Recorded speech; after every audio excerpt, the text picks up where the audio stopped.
1902. And that's why they're trying to get us back there. Okay.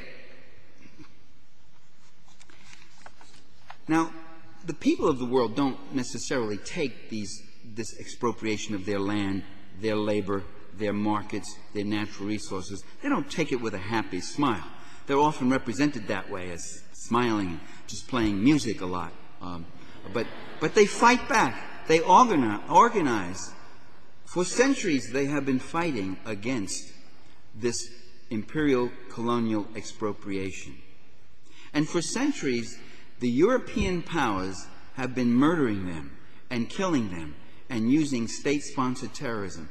For centuries, the European powers, and then later on the North American powers and Japan, went in there and expropriated the land, the labor, the natural resources of Asia, Africa, Latin America. And they went in there because those countries were not poor, they were rich. You don't go to poor countries to make money. You go to rich countries.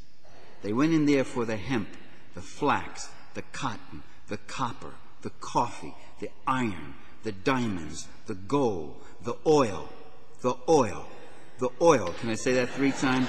Okay. They were rich countries, and they still are, many of them, rich countries. Only the people are poor. The countries are rich.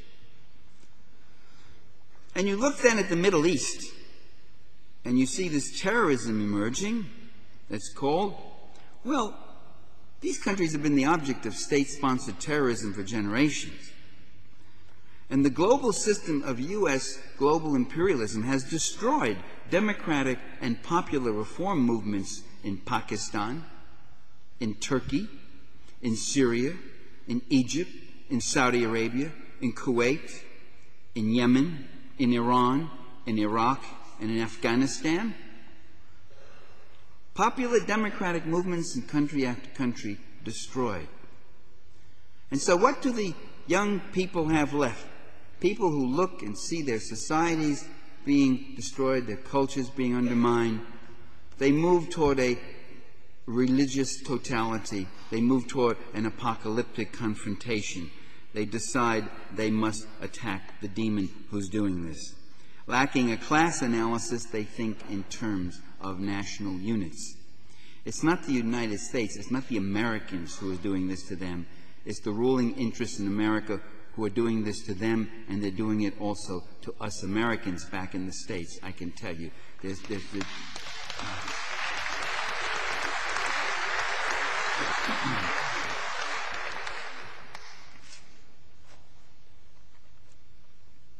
Let's look at Afghanistan. Well, the U.S. has convinced the U.S. public that Afghanistan was a war to stop Soviet aggression.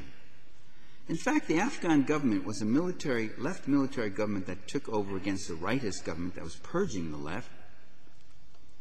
And then it found itself under siege from Pakistan, from surrogate forces from Pakistan and from the CIA, and moved into Afghanistan. That government was targeted. That government was doing unacceptable things. That government was doing what the Torrijos government in Panama had been doing, what the Nul Jewel government in Grenada had been doing, what the Sandinista government in Nicaragua had been doing, what today the Hugo Chavez government in Venezuela is trying to do. That government was indulging in land reform, putting in minimum wage laws, legalized labor unions in Afghanistan, put up public education programs for boys and girls, which was an unusual thing, and the like. That was the Soviet-supported government. The Soviets came in after repeated requests by that left military, and then came this very ugly war.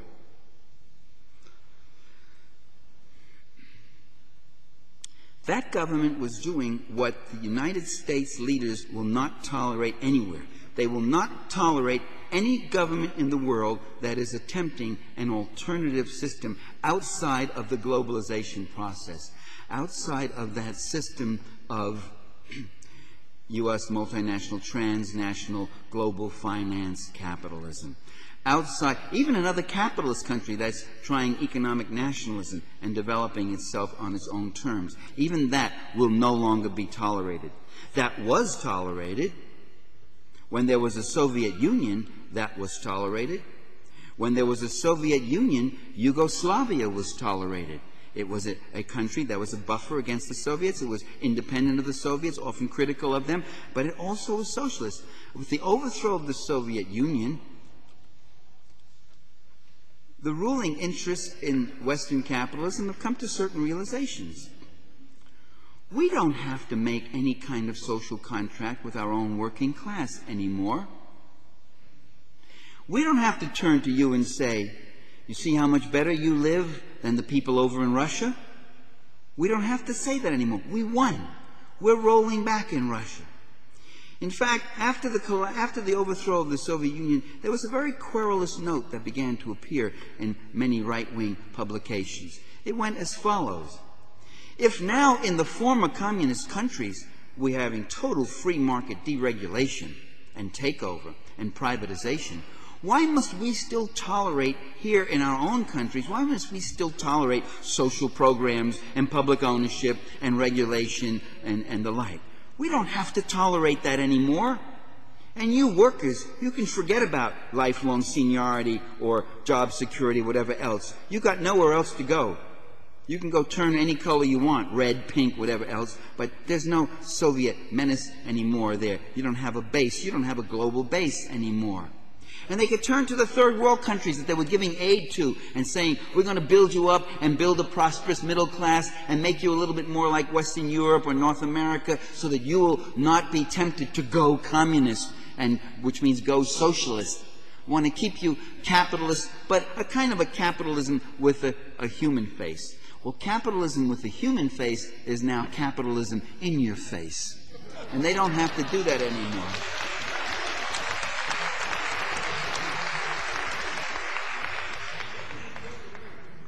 They don't have to tolerate even a right-wing nationalist country that has any kind of economic nationalism. Let's take Iraq. Now, here's a hidden fact about Iraq. This is a secret fact. It's a secret in America. It's a secret on the U.S. media. It's a secret in all the pundit talk shows. It's a secret among our national official leaders. It's never mentioned. But Saddam Hussein was put in power in Iraq by the CIA. He was sponsored by the U.S. His task was to stop the Iraqi Democratic Revolution. And he did that. He destroyed the Kurdish Democratic Party.